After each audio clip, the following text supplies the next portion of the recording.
ভারতীয় মিডিয়ার বাংলাদেশের রাজনীতি নিয়ে একের পর এক মিথ্যাচার আর সাংবাদিকদের বিরূপ মন্তব্যের জেরে বেড়েই চলেছে দুই দেশের সীমান্ত উত্তেজনা। শুধু সীমান্ত উত্তেজনাই নয়, এর ফলে দুই দেশের আভ্যন্তরীণ কূটনৈতিক সম্পর্ক থেকে শুরু করে সকল প্রকারের আমদানি রপ্তানি সহ ভিসা প্রদান একেবারে বন্ধ রয়েছে। এতে করে পশ্চিমবঙ্গ সহ গোটা ভারতে পর্যটক শূন্যতা দেখা দিয়েছে এবং চিকিৎসা ব্যবস্থা ধসের মুখে পড়েছে। এর ফলে বাংলাদেশের বিভিন্ন রাজনৈতিক দলের নেতারা ভারতীয় পণ্য বয়কটের ডাক দিয়েছেন। মূলত গত 5ই আগস্ট শেখ হাসিনা সরকারের পতনের পর ভারত মোটামুটিভাবে বুঝে যায় যে বাংলাদেশ থেকে তারা তাদের নিয়ন্ত্রণ পুরোপুরি হারিয়ে ফেলেছে। তাই ভারতীয় মিডিয়া বাংলাদেশকে পুনরায় নিজেদের নিয়ন্ত্রণে নেওয়ার জন্য এই সকল মিথ্যা তথ্য ছড়াচ্ছে বলে অনুমান করছেন বাংলাদেশের বিশিষ্টজনেরা। অন্যদিকে আন্তর্জাতিক সীমানা আইন লঙ্ঘন করে ভারতের কাঁটাতার দেওয়ার চেষ্টায় দুই দেশের সীমান্ত উত্তেজনা দিন দিন বৃদ্ধি পাচ্ছে। এছাড়া বাংলাদেশের অভ্যন্তরে সংখ্যালঘুদের ওপর নির্যাতনের কথা ছড়িয়ে দুই দেশে উত্তেজনা ছড়াচ্ছে পশ্চিমবঙ্গ মিডিয়া। পশ্চিমবঙ্গ মিডিয়ার মিথ্যাচারের ফলে বাংলাদেশের হিন্দুদের সংগঠন ইসকন সারা দেশে নৈরাজ্য সৃষ্টি করে।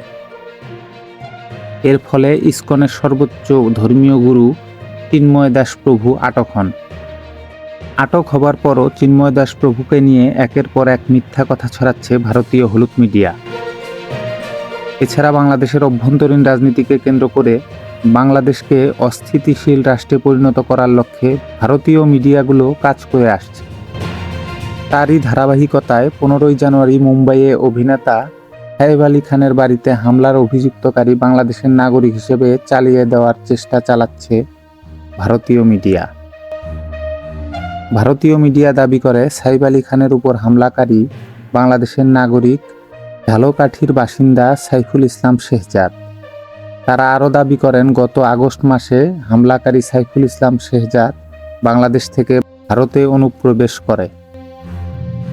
যদি ধরেও নেওয়া হয় সাইফুল ইসলাম শেহজাদ বাংলাদেশ থেকে আগস্ট মাসে ভারতে অনুপ্রবেশ করে সাইফ আলী খানের বাড়িতে হামলা করে, তবুও জনমনে একটি সন্দেহ থেকেই যায় 5 মাসের মধ্যে বাংলাদেশ থেকে ভারতে এসে এককভাবে মুম্বাইয়ের মতো অভিজাত এলাকায় নিরাপত্তার চাদরে মোড়ানো সাইফ আলী খানের বাড়িতে হামলা করা একেবারে দুঃসাধ্য ব্যাপার। মূলত বাংলাদেশ ও বাংলাদেশের মানুষকে ছোট করার উদ্দেশ্যে ভারতীয় মিডিয়া এই নাটক সামনে নিয়ে এসেছে। ধারণা করা হচ্ছে সাইফুল ইসলাম শেহজাদকে এই ঘটনার অনেক পূর্বেই ভারতের মুম্বাইয়ে আটক করা হয়।